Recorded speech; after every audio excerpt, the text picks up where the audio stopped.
On my 64th birthday, my son Lucas and his wife Claire said they'd found me the perfect retreat, a quiet cabin in the Oregon woods. They drove me there with smiles, left me with a key, and whispered, "You deserve some peace, Mom." But when their car disappeared down the hill, the silence felt wrong. No signal, no power, no heartbeat of life, except the old safe in the corner, already cracked open. I thought it was a gift. It was a burial. Stay till the end. You won't forget this one. It was my 64th birthday. I thought my son and his wife were taking me to lunch, maybe somewhere near the coast, like we used to when Lucas was little. Instead, the car kept climbing, higher and higher into the Oregon mountains. He was talking the whole way about how I'd been stressed lately, how a little retreat might help. Claire kept nodding and smiling at me from the passenger seat, like I was the child and she was the mother. I didn't understand what they meant until the road ended. There it was, a cabin, if you could even call it that. Moss on the roof, one window cracked, a porch that sagged like it had been tired for years. Lucas turned off the engine, handed me a small silver key, and said, "Take some time for yourself, Mom. You deserve this peace." He kissed my cheek like a man clocking out of work. Then he and Claire got back in the car. I remember laughing at first, half confused, half thinking it was some kind of joke. "You're serious?" I asked. But he just waved through the window and said, "Trust me, you'll love it here." The sound of the engine rolled down the hill, fading until there was nothing but trees and wind. The air was heavy. It smelled like wet dirt and pine needles. I walked up the porch steps. The boards groaned under my shoes. Inside, the walls were damp. The refrigerator hummed weakly, the kind of sound that makes you realize you're completely alone. There was no signal on my phone, no Wi-Fi, no people for miles, I guessed. I tried to call Lucas anyway, but the bars disappeared one by one until only the word "no service" blinked back at me. There was a note on the counter. Claire's handwriting, looping and perfect. "Rest, Mom. You've done enough for everyone. This place is yours now." That night, the rain came hard. It hit the tin roof like 1,000 small fists. I lit a candle and sat by the only working outlet, charging my phone, even though I couldn't use it. The house felt wrong, like someone had been there before me. When I opened the bedroom closet, I saw a safe built into the floorboards. Its door hung open, and inside, nothing. Just dust and a faint smell of old metal. The lock looked recently forced. I ran my hand over it and felt how cold it was. I told myself maybe Lucas had been cleaning up. Maybe he forgot to close it. But deep down, something heavier pressed in. He hadn't forgotten. He didn't care. The power flickered, then went out. Only the rain stayed. I pulled the blanket around my shoulders and listened, to the roof dripping, to the wind pushing through the cracks, to my own heartbeat in the dark. It's strange, the things you remember when you have no one to talk to. I remembered a day by the sea, when Lucas was 8. He built a tiny house out of driftwood and seaweed, proud like it was a palace. "Someday I'll build you a real one, Mom," he said. "A house just for you." I believed him. Every mother believes her son's promises. Now here I was, sitting inside that promise, the house he built, just for me. Only it wasn't shelter. It was a coffin with a window. In the morning, I stepped outside. Mist hung low over the trees, soft but cold. My hands were shaking, not from fear, but from something sharper, betrayal that still didn't make sense. I kept replaying his face in my mind, how calm he looked when he drove away. People don't leave you like that unless they've already decided you're gone. I searched for signs of life, a road, a neighbor, a light somewhere. Nothing but fog and silence. Even the birds sounded distant. Back inside, I opened the cabinets. Empty. Only one old mug and a can of coffee too stale to smell like anything. On the counter, the same note stared at me. You've done enough for everyone. I read it again and again until the words lost shape. Done enough. Maybe that was his way of saying you're finished. Around noon, the sun broke through just long enough to show me how filthy everything really was. Mold along the ceiling, mice droppings in the corner. I sat at the table and laughed again. Quiet, bitter, the kind of laugh that sounds almost like crying. I thought about walking down the hill, but my knees aren't what they used to be. I didn't even know which direction led home, so I stayed. For now. That night, the rain came back, louder this time. I heard something metal clicking near the floor, the safe again. It hadn't been just wind. I could swear someone had opened it recently. But who?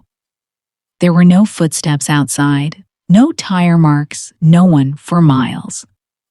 I touched the lock once more. It was warm this time, like a breath still lingering on it. A strange calm settled over me then. Not peace, more like clarity. Something inside me whispered that this wasn't an accident or a surprise. It was a setup. A quiet removal of a woman who'd outlived her usefulness. I sat back, looked around at the cracked walls, the dripping ceiling, and said out loud, "So this is what love looks like when it's finished." The candle burned low. The wax pooled around its base like a small lake. I whispered into the dark, maybe to myself, maybe to him. You really did build me a house, Lucas. You just forgot to leave me a way out. And with that, the rain swallowed the rest of my words. After my husband passed, I told myself it would be easier to live with Lucas for a while. He and Claire had that big new house in Portland, and they insisted there was plenty of room. I wanted to believe them. I thought being close to my son again would fill the quiet that grief left behind. But silence has many faces. Sometimes it looks like comfort. Sometimes it looks like control. At first, everything felt fine. Claire set up a cozy little room for me. Lavender sheets, a diffuser, and a new laptop she said was so I could handle things online. I didn't realize she'd already set up all my accounts for me. She said it was easier that way. Less to worry about, Mom, she'd smile. And I believed her. When my pension checks came in, I let Lucas deposit them. He said he'd invest a portion, grow it for my retirement. I thought, why not? He works in finance. He knows better than me. He even convinced me to sell my old house. Too much maintenance, too many memories. You'll be free, he said. Free. It's funny how that word changes shape over time. After a few months, I noticed things that didn't sit right. My card stopped working at the grocery store one day. The cashier said declined, like it was a dirty word. I called Lucas, embarrassed. He laughed it off. It's just a setting, Mom. Claire manages everything now. Don't stress. The next morning, I found my checkbook missing from the drawer. When I asked Claire, she smiled that calm smile of hers and said, "Oh, I keep all the important papers together now to stay organized."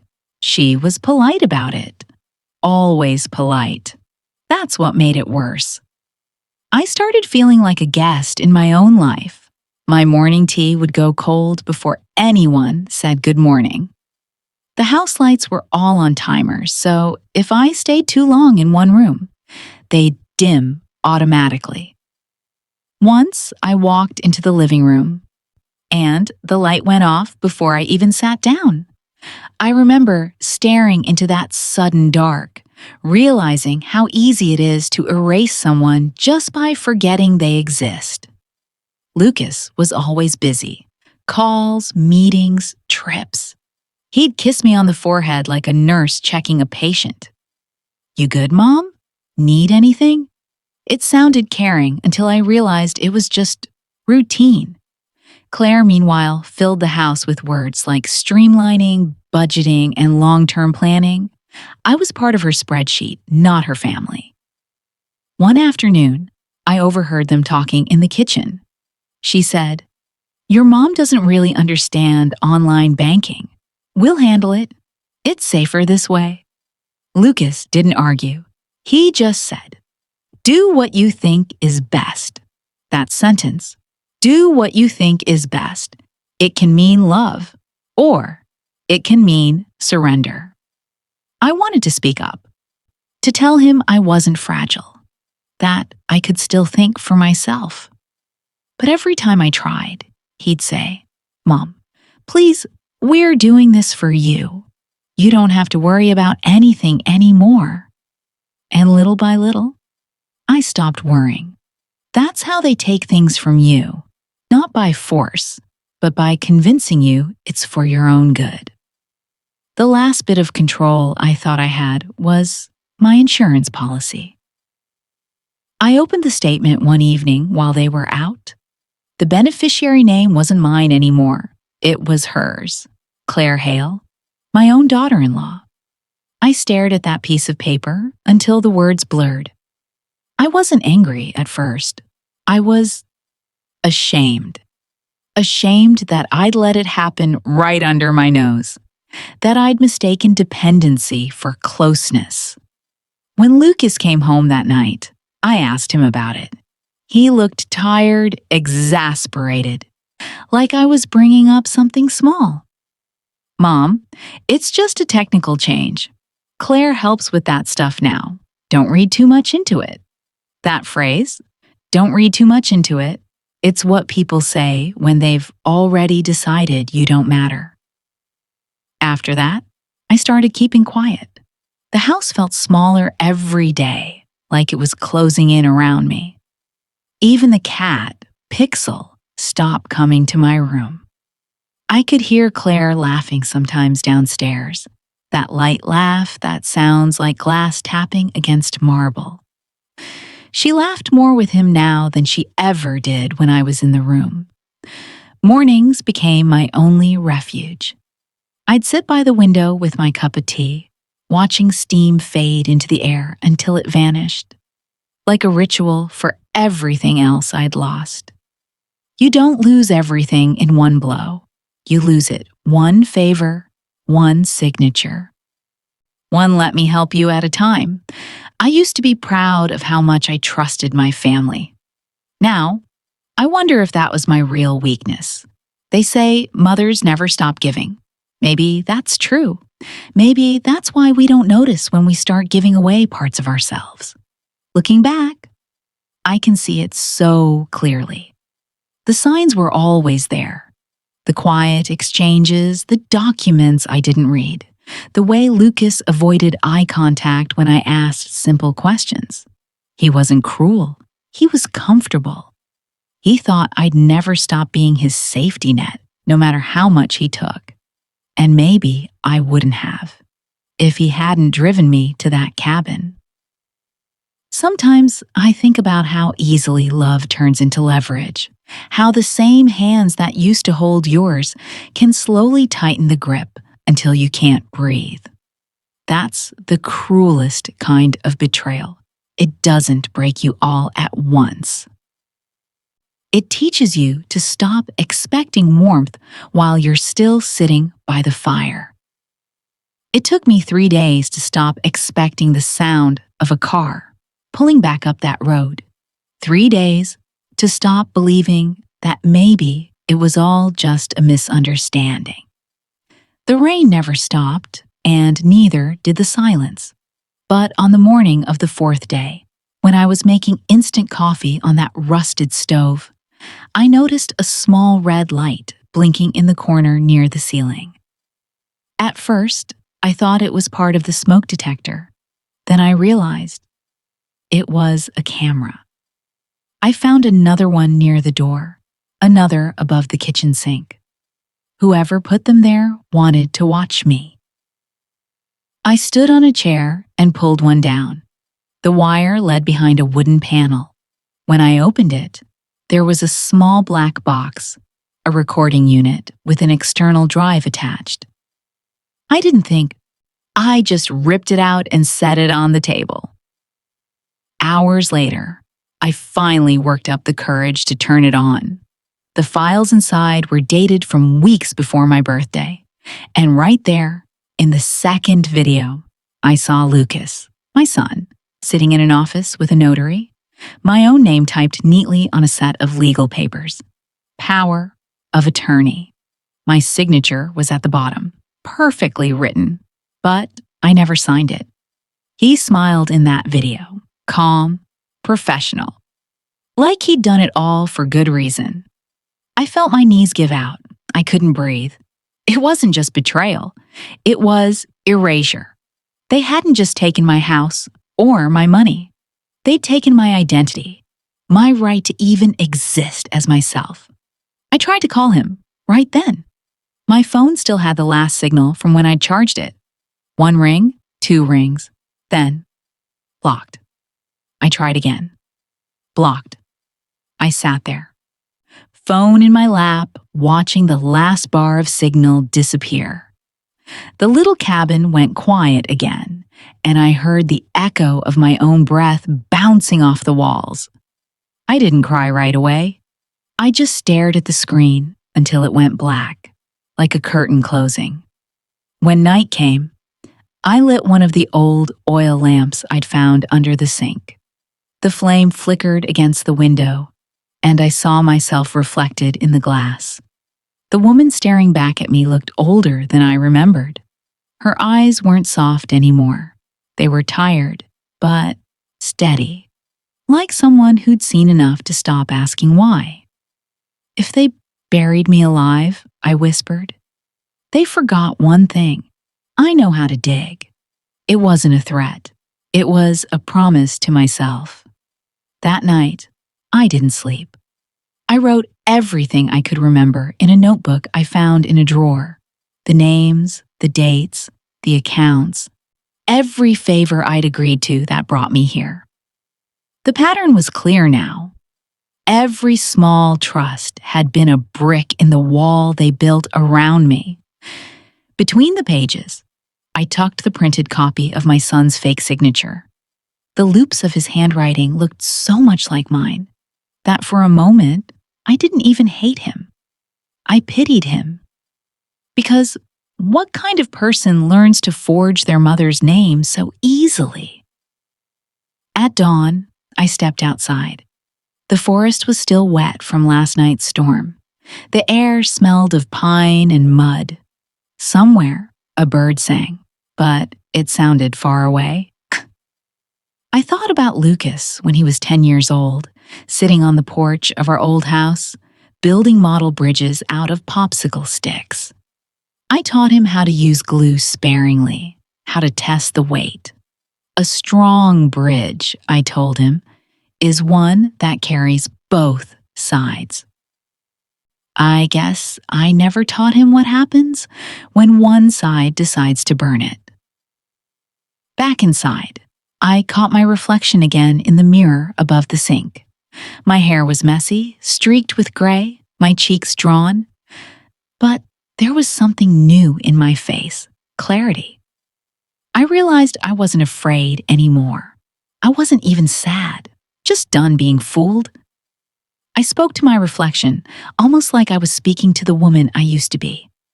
You taught him to stand on his own, I said quietly. But you forgot to teach him not to step on others to do it. The words came out steady, almost like a prayer. For the first time since arriving, I opened every window and let the cold air in. The cabin filled with the sound of the wind, the trees creaking, the world reminding me it was still there. I wasn't sure what I was going to do yet. I didn't have a plan, just a pulse that said move. But I knew one thing. If they thought isolating me would make me weak, they'd made a mistake. Because I had nothing left to lose. And people with nothing left to lose don't stay buried for long. I turned off the lamp, sat at the table, and wrote one more sentence at the bottom of the page. They took my trust. Now, I'll take back my name. And with that, I folded the note, slid it into my coat pocket, and started to think like an engineer again. Measuring, planning, rebuilding. Only this time, the structure I was building wasn't made of wood or nails. It was made of truth. The first time I climbed that hill, I didn't even know what I was looking for. Just that sitting still meant dying slow. The air was sharp, thin. My boots sank into mud with every step. I kept glancing at my phone, watching the signal bars flicker like fireflies. Gone, then back, then gone again. When the first bar held steady, I stopped. My hands were shaking as I opened my email. I wrote to the bank first. My fingers hit the keys harder than I meant to. Subject: unauthorized power of attorney. Please confirm details of any recent activity on my account. Then to Dr. Peter Lorne, my late husband's old friend, a lawyer who'd sent us Christmas cards every year. Peter, it's Margaret Hale. I need you to verify a document that may have been filed under my name. Urgent. When I hit send, my breath caught in the cold air. The emails took almost a full minute to leave the outbox, like they were fighting their way through the mountain. Then silence again. I waited. 1 hour, 2. I watched the trees bend in the wind, the gray clouds rolling in. By the time my phone buzzed, I nearly dropped it. The message was short, just one line from the bank. Mrs. Hale, your power of attorney was executed digitally from your account last week. That sentence hit harder than anything Lucas had ever said to my face. My knees gave out. I sat right there in the dirt, the phone lighting my hands in the fading light. They'd done it. They'd really taken everything. I cried. Not the loud kind, just the slow, quiet kind that doesn't stop. But even as the tears came, something else rose in me. A strange calm. I wasn't surprised anymore. I was awake. When I made it back down to the cabin, night had fallen. I lit the oil lamp again, that same trembling flame that made the walls look alive. I pulled out the small old camera I'd found in a drawer and set it up on a stack of books. The red light blinked on. I pressed record. My name is Margaret Hale, I said softly. If you're watching this, something happened to me. My voice cracked on that word, happened, but I didn't stop. I told the camera everything, the bank message, the forged signature, the way Lucas and Claire smiled when they left me here. I showed the folder on my laptop, the files I'd copied from the hard drive. This is my proof, I said. If I disappear, it wasn't because I got lost. It's because someone wanted me gone. The light flickered again, and for a second, I thought the power would cut, but it held. I looked straight into the lens, like I was staring through it, right into Lucas's eyes. You thought you buried me, I whispered. But you built this grave with bad math, son, and I've always been good with numbers. The camera kept rolling even after I ran out of words. I sat there in the glow, breathing, the sound of rain outside syncing with my heartbeat. Later that night, I replayed the video. My hands looked old and steady, my face lit by the flame. It struck me how small that light seemed, but it was still light. For the first time in weeks, I didn't feel invisible. The next morning, I saved 3 copies of the recording. One on the camera's drive, one on a flash stick I found, and one on an old memory card taped under the table. I labeled each with the date. If anyone ever came, they'd find my voice waiting. I stepped outside, the air crisp and clean after the rain.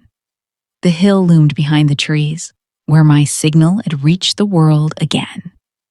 Somewhere beyond it, emails were traveling, proofs, requests, names. Maybe they'd get buried in inboxes for a while, maybe not. But they existed now. I existed. As I walked back toward the cabin, the sun broke through the clouds, hitting the wet leaves and throwing light everywhere. I caught myself whispering, "Good. Let them see." I didn't know what would come next, but I knew what I wouldn't do again. I wouldn't beg to be heard. I'd already spoken. The world just needed time to listen. 2 days after I sent those emails, the world started shaking. Just not the ground beneath me, but the people who thought I'd never stand again. The first message came from the bank. All Hale family accounts have been temporarily frozen. Pending verification. I didn't need to read it twice. Somewhere in Portland, my son's smile must have cracked. By the afternoon, Lucas had tried calling 12 times. I didn't answer.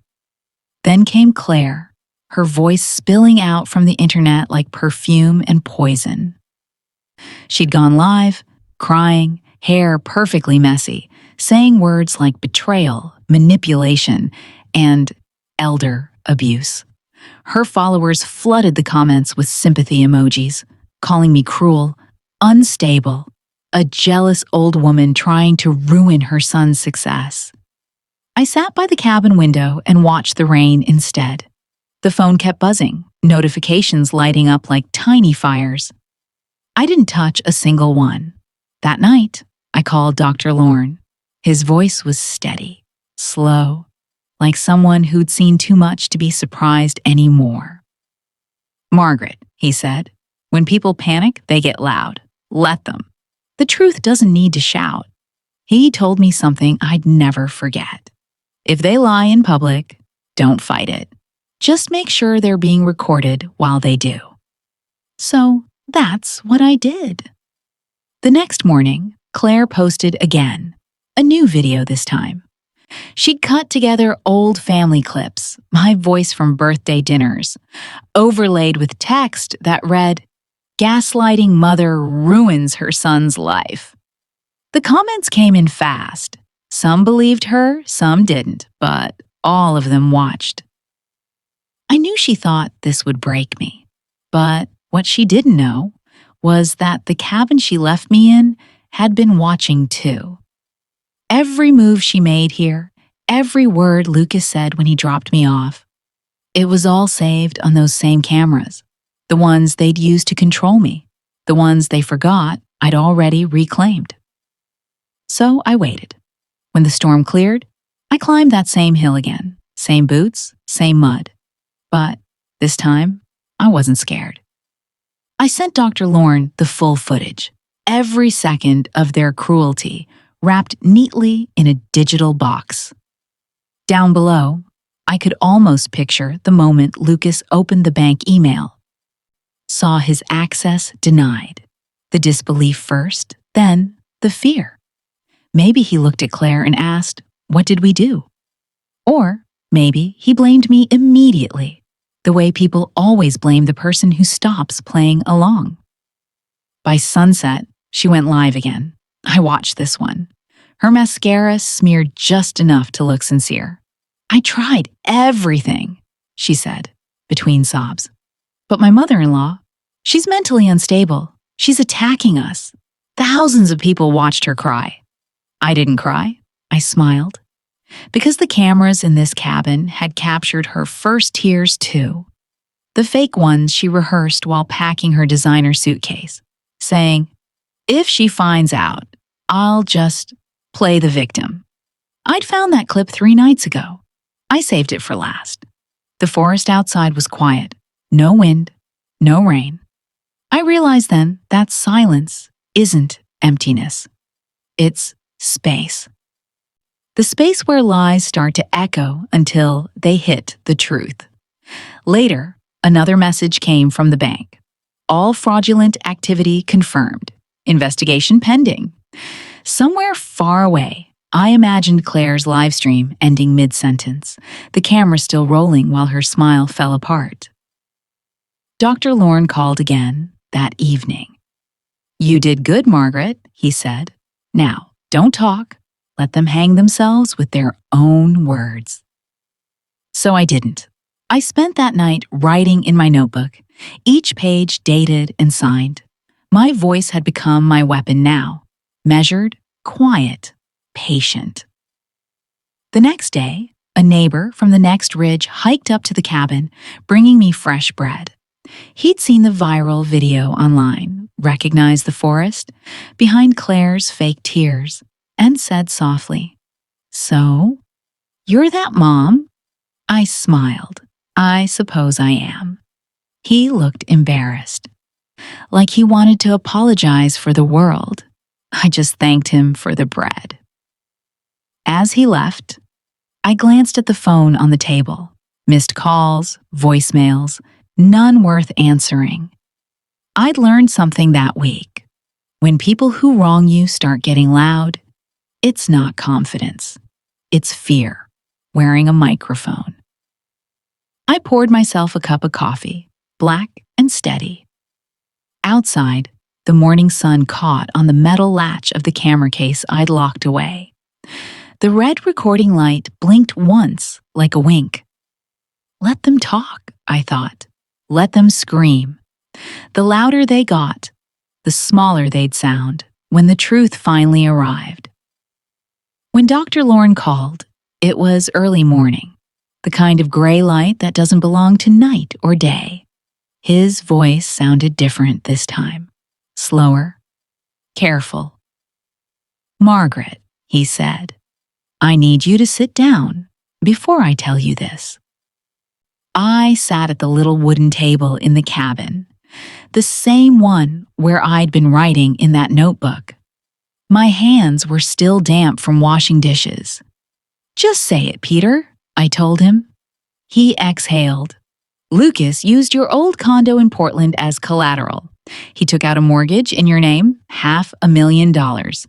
It's been active for months." For a second, I thought I'd misheard him. The world went quiet except for the ticking of the clock on the wall. "In my name?" I asked. "Yes," he said, "digitally signed. There's even video verification. You approving the deal." I laughed, but it wasn't really a laugh, more like something sharp breaking inside me. "Video verification? Peter, I've been stuck here for weeks. How could I possibly?" "That's what I thought, too," he interrupted softly, "until I saw it." He sent the file to my email. I opened it right there, with my hands shaking so badly the mouse barely stayed still. And there I was, my face, my voice, my movements, all exactly like me, saying yes to a bank officer, smiling, signing, except it wasn't me. It was a deepfake. My son had used my own likeness to erase me. I pressed pause, then play again, trying to find a glitch, a blur, something fake. But there wasn't any. It looked real enough to fool anyone. I couldn't breathe. I whispered. "They didn't just steal my money. They stole my sanity." The silence after that felt endless.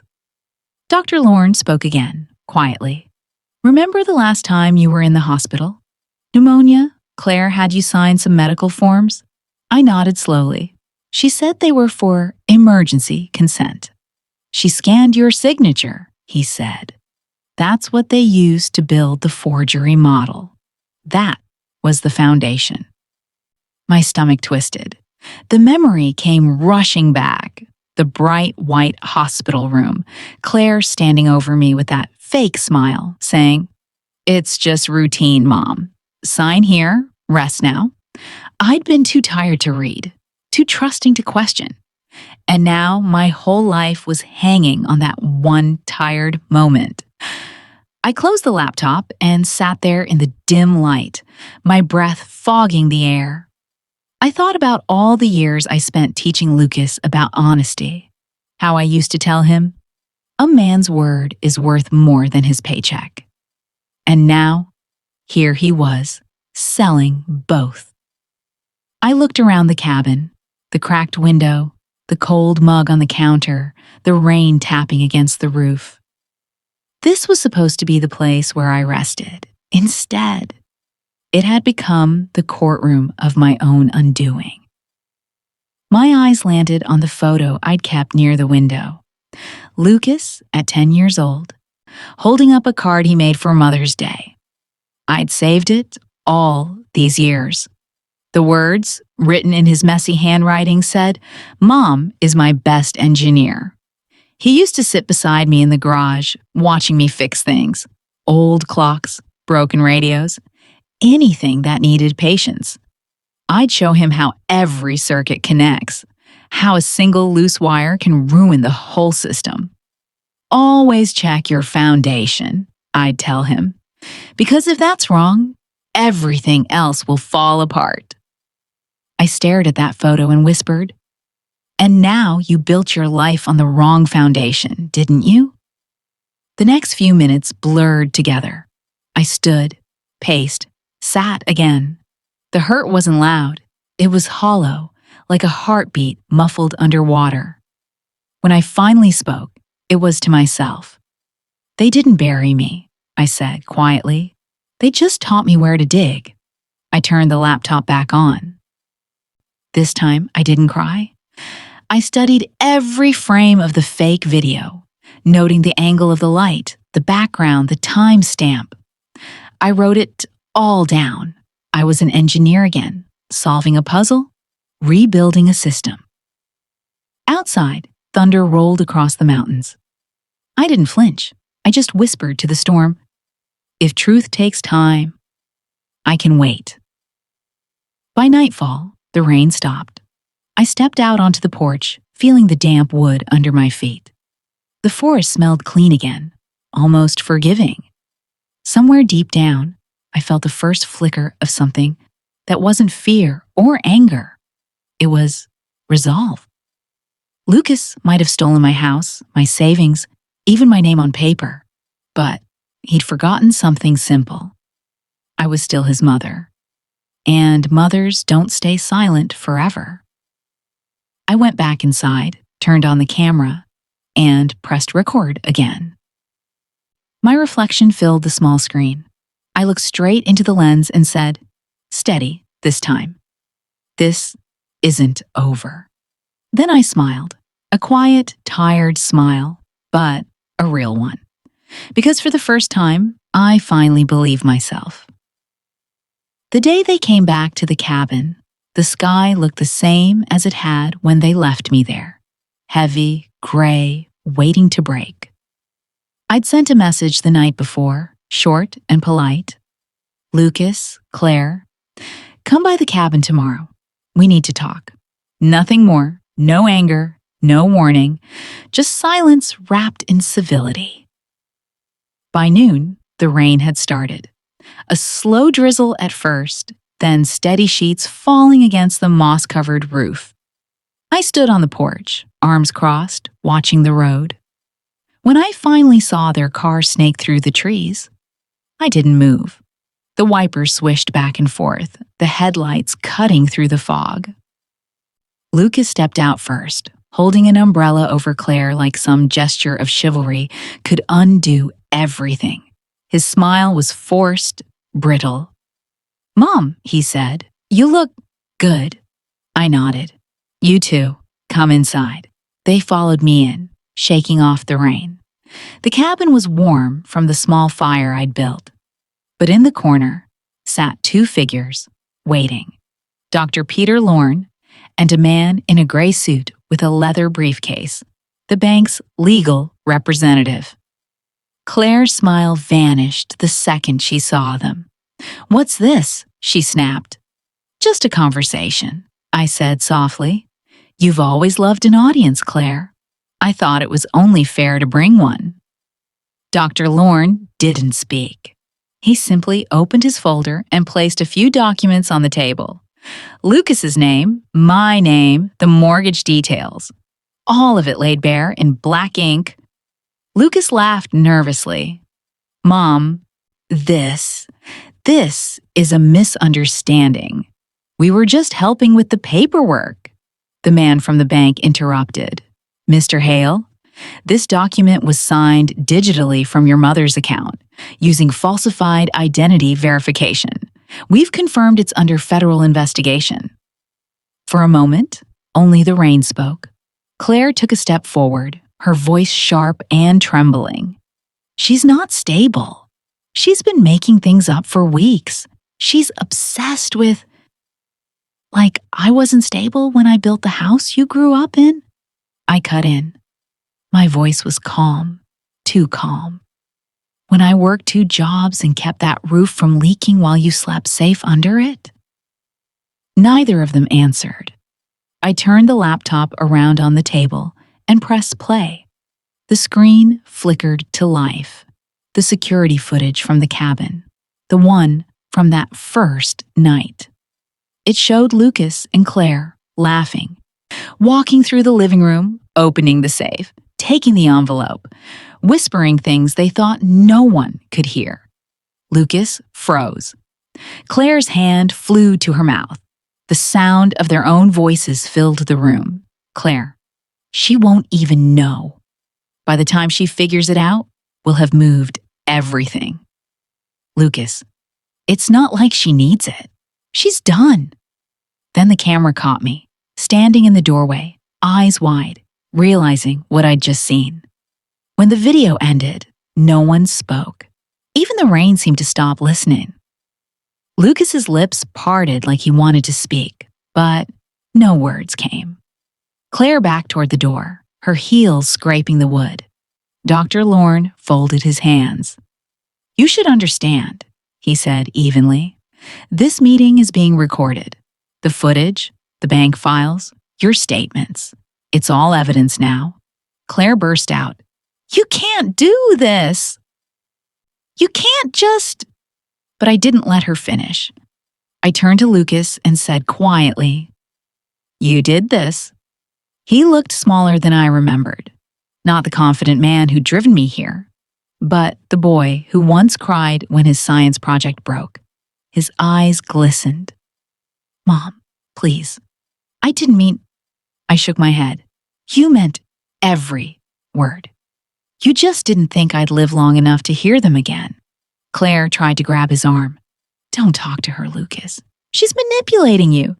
"Stop," he said, voice cracking. "Just stop." Outside, the wind howled, rattling the windows. The bank agent gathered his papers. "Mrs. Hale," he said gently, "we have what we need." But I wasn't finished. "Not yet," I said. "One more thing." I reached for the camera I'd been using for my video journals and set it on the table, facing all of us. "You left me here to be forgotten. I want you both to look at this lens and see what forgetting looks like." Claire's face hardened. Lucas's tears finally fell. I stepped closer, looked straight at my son. "I forgive you," I whispered, "but I won't protect you again." He broke then, knees hitting the floor, hands over his face, sobbing into the sound of rain. Claire stood frozen, mascara streaking down, her anger collapsing into disbelief. I didn't touch him. I didn't move. I just stood there, watching the son I'd raised turn into a stranger, and then something else. Someone who finally understood the weight of what he'd done. The fire crackled in the silence. Dr. Lorne turned off the laptop. The bankman nodded and stepped out into the storm. I walked to the window. Through the fogged glass, I could see their car half buried in mud, the rain coming down harder than before. Behind me, Lucas whispered, "Mom, what happens now?" I looked back at him and said, "Now? Now the truth gets wet, but it doesn't wash away." No one spoke after that. Only the rain kept talking, steady, relentless, and honest.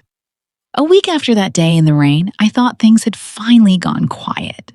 But quiet doesn't mean peace. It just means something's waiting to break.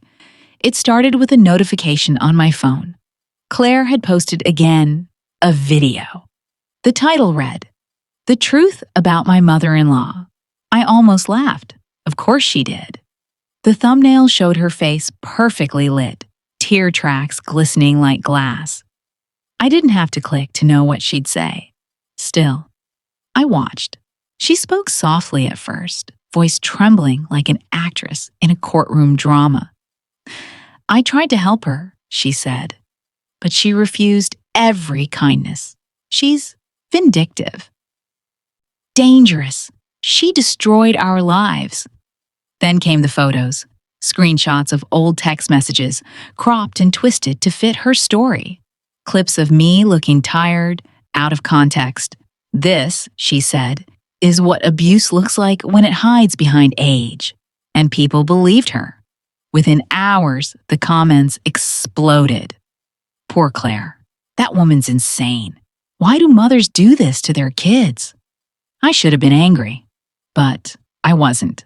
I just sat there, listening to her voice fade into static, feeling something colder than rage. Pity. Later that evening, Dr. Lorne called. His tone was different, almost amused. "Margaret," he said, "you might want to check your inbox." I opened the email he'd forwarded. It was a link. Someone on social media had leaked the cabin footage. Not the parts I'd shown at the meeting, the full recordings. Every word, every second, including Claire's little confession. She'll never find out, and if she does, I'll play the victim. By morning, the internet had turned. The same people who'd called me crazy were now calling her a monster. The hashtags flipped. Her sponsorships vanished overnight. Lucas deleted his accounts. The company they built together went under investigation for financial fraud. It was everything justice promised, and nothing it felt like it should. I watched one of Claire's old live streams where she'd bragged about her perfect life, about how she owed everything to family. Her voice was brittle now, echoing across empty comments.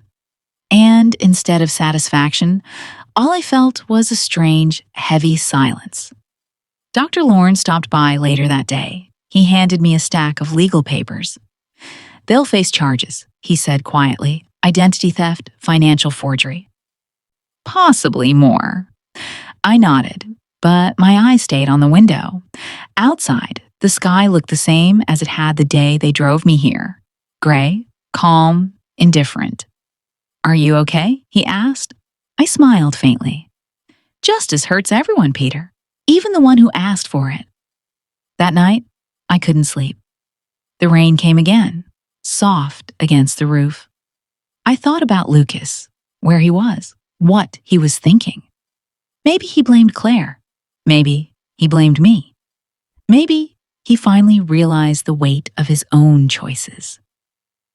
I made tea and sat at the table, writing him a letter I didn't know if I'd ever send. "Lucas, I did the same with my own father once. I thought I knew better. I thought control meant love and pride meant strength. Maybe I was wrong then, just like you are now. If you ever have a son, I hope he won't have to learn the same way we did. That blood doesn't guarantee goodness, and forgiveness isn't a free pass." I paused, letting the ink dry. Then I wrote one last line. "I hope your son won't repeat us." When I finished, I folded the letter, slipped it into the notebook where I'd written everything since the day they left me here. Outside, the wind had calmed. The moon broke through for the first time in weeks, silvering the trees. I thought about how easily lies spread now, how fast a voice can turn a story inside out. But the truth? The truth takes time. It crawls. It waits. It doesn't vanish when the lights go out. Somewhere out there, people were still arguing online, dissecting my life, her life, our family, but I didn't care anymore. I closed the laptop, blew out the candle, and whispered into the dark, "Let them talk." I already lived the ending. The garden behind the cabin didn't exist before. I built it from nothing, just dirt, rain, and patience. It started with a few tomato seeds Dr. Lorne brought one morning, tucked in an envelope between two croissants. "You'll need something to look after," he'd said, with that half smile of his. I didn't think much of it then. I was still carrying the noise of everything that had happened. The trial, the videos, the headlines. But the earth doesn't care about noise. It waits. It forgives. So I dug. I planted. I watered. Some days I talked to the soil because silence had become too loud. I told it about my husband, about Lucas, about how people can lose their way chasing love that looks like control. And maybe the earth understood, because one morning I saw the first sprout push through. The roof still leaked in places. The wind still whistled through the cracks. But I stopped, hating the sound. It reminded me I was still here, still breathing, still fixing things. I mended the shutters, repainted the door, rewired the cabin light by light. Every nail I drove into the wall felt like reclaiming something they'd taken. A few kids from the nearby village started showing up. They'd seen me working and wanted to help. At first, they were shy, just standing at the fence, whispering to each other. I handed them tools, showed them how to tighten bolts, how to build a small wooden stool from scraps. Their laughter filled the space that had been empty for too long. "Why don't you teach a class?" one of them asked. "You fix everything." I laughed. "No, I just don't like giving up on broken things." So I did teach. Once a week, they came to learn how to wire a lamp or plant a seed that would actually grow. Some days we didn't talk much, we just worked with our hands. But their presence was enough. It felt like life finding its way back through the cracks. Dr. Lorne still visited every morning, bringing bread, news, and a bit of calm. Sometimes we didn't mention the past at all. He'd just sit on the porch while I watered the garden. Other times, he'd read the headlines out loud, shake his head and say, "The world spins fast, Margaret. You did good holding your ground." I never answered that, because healing isn't about winning. It's about not needing to anymore. One afternoon, a boy from the village stopped by after class. Maybe 9, maybe 10, freckles, and a curious look. He watched me prune the daisies for a while before asking, "Why do you live alone here, Mrs. Hale?"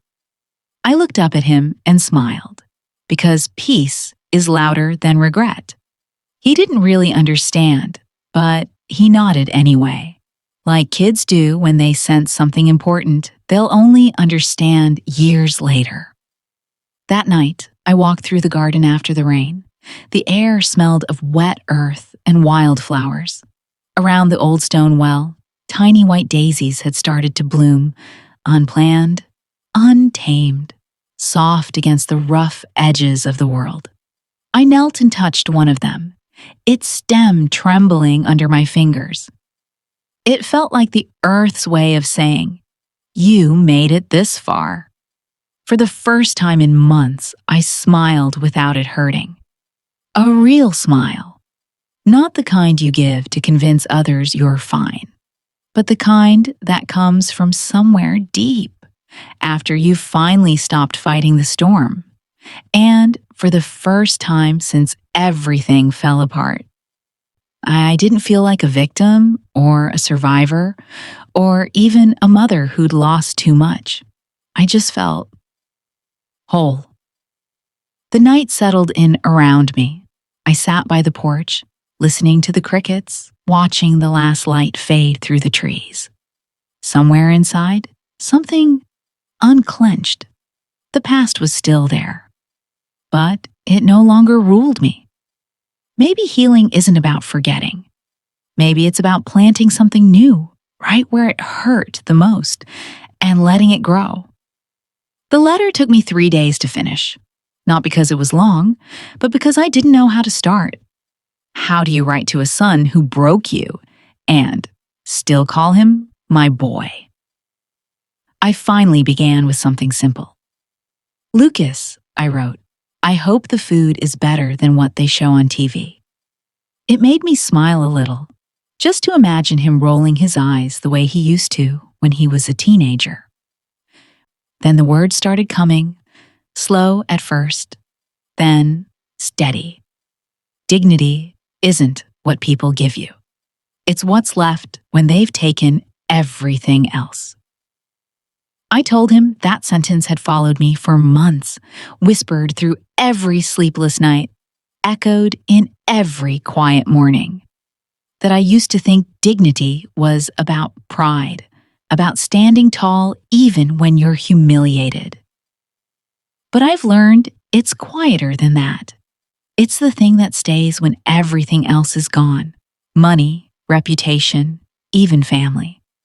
I told him I forgave him again. Not because he deserved it, but because I didn't want to carry the weight anymore. You made choices, I wrote, and I made mine. The difference is, I finally chose myself. When I finished, I folded the paper neatly and placed it inside an envelope. No stamps, no address.